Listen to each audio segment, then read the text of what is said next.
माँ सरस्वती सबका ख्याल रखे। हम पिछले वीडियो में आपका जो नया कोर्स आया है उसका जो 1.1 प्रश्नावली है वो करवा चुके हैं। उसके हमने 3 भाग बनाए थे। अब हमने जो 1.2 प्रश्नावली है इसका हमारा फर्स्ट भाग हम शुरू कर रहे हैं। तो देखिएगा, हमारा जो पहला प्रश्न है इसमें ये कह रहा है निम्न संख्याओं को अभाज्य गुणनखंडों के गुणनफल के रूप में लिखो। वैसे हम छोटी क्लासों में हर छोटी संख्या का अभाज्य गुणनखंड करना सीख चुके हैं, लेकिन इसमें क्या है कि हमको ज़्यादातर HCF जो हमने पहले 1.1 में निकाला था वो यूक्लिड विभाजन प्रमेय के अनुसार निकाला था। इसमें अभाज्य गुणनखंडों के द्वारा हम जानेंगे।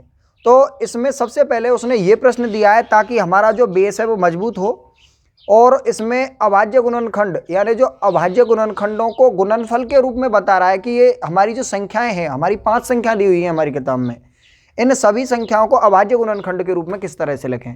तो वैसे तो जो ये प्रोसेस है वो छोटी क्लासों का है, लेकिन देखिएगा लिखना किस तरह से, तो मैं एक आध आपके लिए बता देता हूँ। जैसे आपका हमारा पहला है 140, हम इसी तरह से लिखते थे। सबसे पहले छोटी संख्या का भाग देते, तो ये हम जब देंगे इसका तो ये हो गया, फिर इसके बाद फिर से देंगे और फिर से देंगे, तो ये हमारा देखिएगा इस तरह से। यानी हमको इसको ज़्यादा समझाने की ज़रूरत नहीं है। क्यों? क्योंकि हम छोटी क्लासों में इसको कर चुके हैं। 2 का दिया 70 बार गया, 70 में 35, 35 में 5 का दिया और फिर डायरेक्ट 7 का।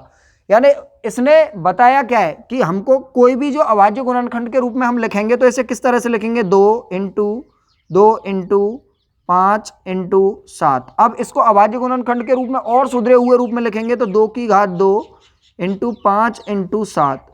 अर्थात हम ये कह सकते हैं कि इसका जो गुणनफल के रूप में लिखना है यानी व्यक्त करना है वो इस तरह से इसको व्यक्त किया जाएगा। हमारा इसको निकालना ज़्यादा हमारे लिए कठिन बात नहीं है। क्यों? क्योंकि हम इनको छोटी क्लासों में कर चुके हैं, मैंने इसको अच्छे समझाया नहीं है। लेकिन हमको किस तरह से लिखना है, 2 की घात 2। अब इसका हम और विश्लेषण करें तो क्या कह सकते हैं कि इसमें 2 की जो घात है, इसमें जो 2 की घात है वह 2 है, और इसमें जो 5 की घात है वो 1 है, और 7 की घात है वह 1 है। इस तरह से इसको समझाने के लिए हम गुणनफल के रूप में इसको व्यक्त किया है 140 को। तो 140 जो है हमारा इस तरह से गुणनफल के रूप में व्यक्त हुआ। अब हमारा 156 है, इसी को भी इसी तरह से हमें क्या करना है, गुणनफल के रूप में व्यक्त करना है। तो सबसे पहले वही बात है, हमें सबसे छोटी संख्या से भाग देना है। तो मैं 2 का दे रहा हूँ, ये हो गया मेरा 78, क्योंकि मैंने 2 का जब भाग दिया है तो 7 दूनी 14 बच गया, 1 16 बन गया, और ये 8 दूनी 16। फिर मैंने 2 का दिया, जब मैं 2 का फिर से दूंगा तो ये 6 3 दूनी 6 हो गया, और ये 9 हो गया। और फिर से हम जो ये कितना हो गया हमारा 12 हो गया, 9 और 3 12, तो अपन इसमें 3 का दे देंगे, 1 बार गया और 3 या 9, ये हो गया। और फिर जो 13 है वो सब अपने आप में एक अभाज्य संख्या है, तो इसका हम किस तरह से लिखेंगे अब, 2 × 2 × 3 × 13, 2 की घात 2 × 3 × 13। इस तरह से हमारा जो दूसरा है वो इस तरह से हो जाता है। अब वैसे आप अगर चाहते हैं तो स्वयं भी कर सकते हैं इसी तरह से, है ना। हमारा जो अगला है यह है, थोड़ा सा आपको ये कठिन लग रहा होगा, मैं इसको छोड़ देता हूँ, इसको करा देता हूँ। तो देखिएगा 5, देखिएगा आप जानते हैं कि इनमें इकाई का अंक 6 और 0 था तो आपने 2 से डिवाइड कर दिया, लेकिन इसमें 5 है। तो 5 में क्या है कि हम वैसे भाजकता के नियमों को जानते हैं, 2 3, तो हमारा इसमें जो भाजकता का नियम है वो 3 वाला लग नहीं रहा है, क्योंकि इसका योग है वो 10 बैठ रहा है। 4 का लग नहीं रहा है, क्योंकि इसका जो पूर्ण गणज है ना 2 से है ना 4 से है, तो हम इसमें डायरेक्ट 5 का देंगे। और जब 5 का देंगे तो हमारा ये आ गया 5 × 5 0 0, और ये 101 1001 आ गया। अब देखो इसमें अब हम भाग देंगे फिर से, तो इसमें जब हम भाग देंगे तो अब हमारे लिए ऐसी संख्या आ रही है, इसमें 1 का 2 का जा नहीं सकता, 3 का जा नहीं सकता, 4 का जा नहीं सकता, 5 का भी नहीं जा रहा, 6 का भी नहीं जा रहा, क्योंकि 6 का भाग जाने के लिए या तो वह 2 से विभाजित हो या 3 से हो पहले, यानी 6 से विभाजित होगा वो उससे पहले, या तो 6 से या 2 से पहले ही विभाजित हो जाता है। तो इसमें हम 7 का दे के देखेंगे। ऐसी स्थिति में आपको सबसे पहले अभाज्य संख्या जो है हमारी 7 एक ऐसी है जो अपने आप में इसका भाग दे के देखेंगे हम। तो 7 का देखेंगे, देखो 7 एकम 7, और जब 7 का मैंने दिया एक बार तो ये कितना बच गया आपका 10 है, तो ये 3 बच गए। और ये कितना हो गया, 3 हो गया, तो ये 3 हो गया, तो आपका कितना हो गया ये 7, 7 एकम 7, और ये 3 हो गया, ये 30 हो गया, 7 चौका 28 है ना, और 2 बच गए, और 7 तिया 21, तो आपका 143 पूरा चला गया। दोबारा से बता देता हूं मैं यदि समस्या आ रही है आपको तो, 1001 और इसमें मैंने 7 का भाग दिया है, 7 एकम 7, 3 बच गया 0, 7 चौका 28, बच गया कितना अपना 2 और 1, 7 तिया 21, 143 हो गया। आ गया होगा सबके समझ में। अब देखो ये 143 जो है, इसमें मैं फिर से 11 का भाग दे देता हूं, तो 11 एकम 11, बच गए आपके 3, और ये 11 × 33, 13 बार, और 13 का फिर एक बार। तो हम क्या कह सकते हैं कि इसको जो अभाज्य गुणनखंड के रूप में हम किस तरह से लिख सकते हैं, 5 × 7 × 11 × 13, इस तरह से हम इसको क्या लिख सकते हैं, इसको हम फिर से अभाज्य गुणनफल के रूप में लिख सकते हैं। अब देखिएगा इसी तरह से मैंने सिर्फ एक छोड़ा है ये, और ये ज़्यादा कठिन नहीं है, इसमें 5 का भाग चला जाएगा और उसके बाद आप आसानी से इसको कर सकते हैं। जो कठिन है, एक छोटे हैं, वो भी मैंने ले लिए हैं, एक जो थोड़ा सा डिफिकल्ट सा लग रहा है वो भी मैंने ले लिया है। अब देखो यदि आप कहें तो इसको भी हम ले सकते हैं, तो देखिएगा किस तरह से, 7 4 2 9, इसमें भी हमें भाग देना है। तो हमारा जो सबसे पहले हमें इसमें भाग देना है, तो किस तरह से देना है, देखो 2 का जा नहीं रहा, 3 का हम दे के देखते हैं एक बार। ये हो गए आपके 7 और 4 11, 12 13, 13 और 9 आपके 22 हो गए। इसका मतलब नहीं जा रहा 3 का, 4 का भी नहीं जा रहा, 5 का भी नहीं जा रहा, 6 का भी नहीं जा रहा, 7 का भी नहीं जा रहा। इसमें 7 का दे के देख लेते हैं, 7 एकम 7, और फिर 7 तिया 28, 7 पंच 7 की 42, नहीं जा रहा, 8 का भी नहीं जा रहा, 9 का भी नहीं जा रहा, 10 का भी नहीं जा रहा। तो इसमें फिर जो भाग है वो डायरेक्ट हम ये कह सकते हैं 13 का देख के देखते हैं। तो देखिएगा 13 का भाग देके देख रहे हैं, 13 दूना 26, 13 × 3 = 39, 13 चौका 52, 13 छिक्की 78 हो जाता है, 13 चौका 52, 13 पंजे 65, और ये कितना हो गया आपका, ये हमारा कितना हो गया, ये हो गया हमारा 9, 92 हो गया, और 13 छिक्की 48। हम ये, तो मैंने इसमें 13 का भी दे के देखा तो नहीं आया था। अब इसमें देखिएगा हमारी 13 से आगे जो संख्या है वो 14 15 16, एक 17 संख्या का हम दे के देखेंगे। तो 17 का जब हमने दिया है, तो 17 का जब हम देंगे तो 17 दूआ 34, ये हो गया आपका 17 × 3 = 51, 17 चौका 68, 4 बार चला गया, और फिर ये 68 69 70 71 72 73 74, मतलब 6 बचे आपके, और ये कितना बार चला गया लगभग, फिर ये हमारा जो है 3 बार चला गया, और फिर 3 बार उसके बाद फिर हमने फिर से दिया तो 7 बार चला गया। फिर देखिएगा आप, अब हमारा जो ये संख्या आई है 17 का जब भाग दिया है मैंने तो ये आ गया। अब मुझे 437 में फिर से भाग देना है, तो देखिएगा 17 से छोटी संख्या में तो अब जाएगा ही नहीं, क्योंकि ये 17 ही हमारी सबसे छोटी संख्या ऐसी थी जो इसको भाज्य करती थी। तो अब मुझे देना है इसमें, तो देखो अब मैं 17 के बाद में 18 19, और उसके बाद फिर हम 19 का दे के देख लेते हैं। तो 19 का देकर जब देखेंगे तो 19 दूआ 38, 30 57, ज़्यादा हो जाए तो ये हो गया आपका 2 बार चला गया, और ये कितना बचा ये, और फिर 3 23 बार आ गया। अब हमारी 23 है, अपने आप में ये भी एक अभाज्य संख्या है, तो इसमें 23 में फिर से हमारा 23 का चला जाता है। तो हमारा जो गुणनखंड है वो किस रूप में लिखेंगे, 17 × 19 × 23। इस प्रकार से हम इसको भी अभाज्य गुणनखंड के रूप में, गुणनफल के रूप में लिख सकते हैं। तो इस तरह से हमारे जो ये प्रश्न है वो कंप्लीट होते हैं। एक प्रश्न रह गया था, उसको आप स्वयं कर सकते हैं। अब देखिएगा अगला, उतारिए इसको। तो हमारा अब ये दूसरा प्रश्न है, पूर्णांकों के निम्नलिखित युग्मों के HCF और LCM ज्ञात करो तथा उसकी जांच करो कि दो संख्याओं का गुणनफल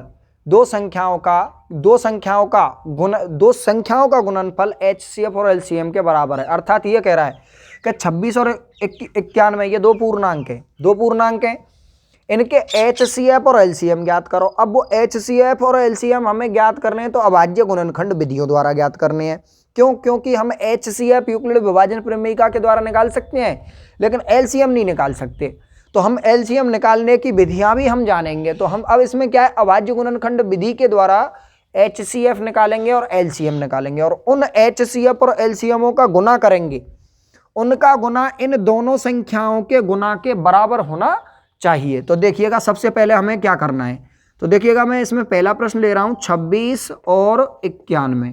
तो 26 और 91 में ले रहा हूं, तो सबसे पहले मैं 26 के अभाज्य गुणनखंड करूंगा, उसके बाद में 91 के अभाज्य गुणनखंड करूंगा। तो 26 के कर रहा हूं सबसे पहले। देखिएगा 2 का दिया और ये 13 दूआ 26, फिर मैंने 13 में 13 का ही दे दिया और ये 1 आ गया, क्योंकि 13 में उससे छोटी संख्या कोई है नहीं।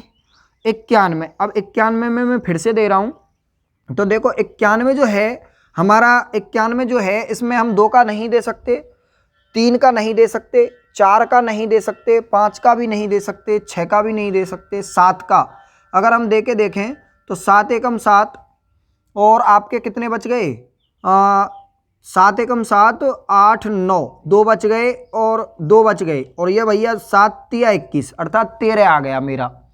और वैसे भी 13 7 91 में, और यहाँ मेरा फिर 13 का ये और ये हो गया, अर्थात 13 में 13 का ही जा रहा है। अब देखो इसको मैं अभाज्य गुणनफल के रूप में लिखूं तो 2 × 13, इसको 26 बराबर, और मैं इसको लिखूं तो 91 बराबर 7 × 13। अब देखो मुझे सबसे पहले निकालना है HCF, हाईएस्ट कॉमन फैक्टर, अर्थात मैं ये कह सकता हूं कि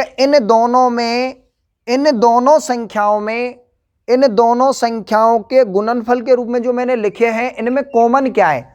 तो इसमें कॉमन 13 है, इसमें भी कॉमन 13 है, तो मेरा HCF आ गया 13। और इसी तरह से अपन का LCM, और LCM जो होता है वो क्या होता है, LCM होता है कि जो पूर्णांक हैं उनको मैंने अभाज्य गुणनफल के रूप में लिखा है। तो वो अभाज्य गुणनफल के रूप में जो लिखा है उसकी अधिकतम घात जो होगी वह होगी, अर्थात मैं ये कह सकता हूं कि 2 की घात हमारी इसमें 1 है इंटू अधिकतम घात 2 की है, और उसके अलावा हमारा फिर 7 है तो 7 की घात 1 हो गई, और फिर 13, अर्थात मैं ये कह सकता हूं कि 2 की घात 1, 7 की घात 1 और 13 की घात 1, ये हमारा क्या हो गया एलसीएम। इसको मैं अब कैलकुलेट करता हूं।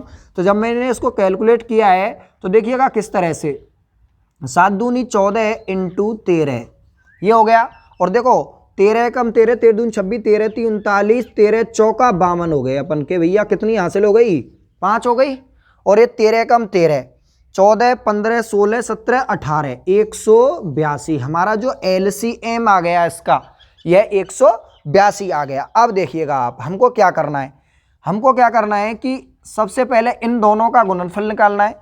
तो 26 × 91 इसका मैं गुणनफल निकाल रहा हूं।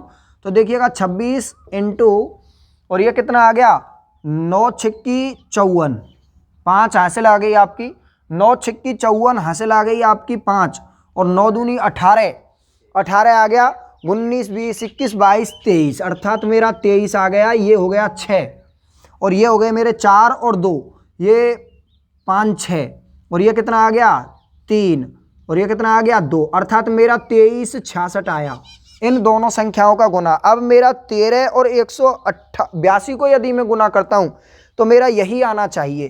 तो मैं करके देखता हूं 182 × 13, तो 13 दूना 26, ये हो गया 2, हासिल अपन की कितनी आ गई 2, और 13 अट्ठे, तो ये हो गया कितना 13 अट्ठे, आप कंफर्म कर लेते हैं, तो 8 तिया 24 हासिल 2, 8 एकम 8 9 10, 104, और 104 हो गया, तो 13 अट्ठे 104, और ये हो गया आपका 106, और ये हासिल का फिर से कितना बच गया 10, और 13 एकम 13, 13 और 10 23, अर्थात 23 66 हमारा जो HCF और LCM का जो गुना आया, HCF और LCM का हमारा क्या क्या यहाँ दिखाई दे रहा है ना सबको। तो देखो आगे हम क्या कह सकते हैं कि HCF बराबर अपन का कितना आया 13, LCM अपन का कितना आया 182, और जब 13 इंटू, अर्थात मैं ये कह सकता हूँ HCF इंटू LCM 113 इंटू 182 बराबर अपन का आया 23 66, और इसी तरह से पूर्णांकों का गुणनफल, पूर्णांकों का जो गुणनफल है पूर्णांकों का गुणनफल 26 इंटू 91, ये हमने जब इसको कैलकुलेट किया है तो 2366, अर्थात हमारा ये बराबर है कि पूर्णांकों का गुणनफल बराबर HCF इंटू LCM, हमारा ये सिद्ध हो गया, अर्थात हमारा ये निकल के आ गया। तो इस तरह से हमारा जो पहला प्रश्न है ये कंप्लीट होता है। आप इसको एक बार उतार लीजिएगा। मैं फिर क्या कह रहा हूँ, HCF और LCM निकालने की ये अभाज्य गुणनखंड की विधि है। इसमें क्या है, सबसे पहले अभाज्य गुणनखंड निकाले हैं। अभाज्य गुणनखंड निकालने के पश्चात मैंने HCF निकाला है। हाईएस्ट कॉमन फैक्टर वो होता है जो दोनों के अभाज्य गुणनफल के रूप में जब हम लिखते हैं तो उसमें कॉमन जो है। उसके बाद हमने LCM निकाला है। LCM में क्या होता है, जो कोई भी संख्या है जो गुणनफल के रूप में लिख रहे हैं हम उनको, तो उनमें क्या है कि जो भी संख्या है उसकी अधिकतम घात, जैसे इसमें 2 की घात, यानी प्रत्येक अंक आना चाहिए। अगर 2 इधर भी आ जाता, यदि 2 इधर भी आ जाता तो हम उसको इंक्लूड नहीं करते, लेकिन यदि 2 की घात इधर 3 आ जाती तो LCM में उसे लेते हम। तो इस तरह से HCF और LCM निकाला, इसका गुणनफल किया और 2366 आया, और संख्याओं के पूर्णांकों का जो गुणनफल है वो भी बराबर आ गया। हमारा पहला जो प्रश्न है ये कंप्लीट होता है। अब देखिएगा दूसरा, आप इसको उतारिएगा।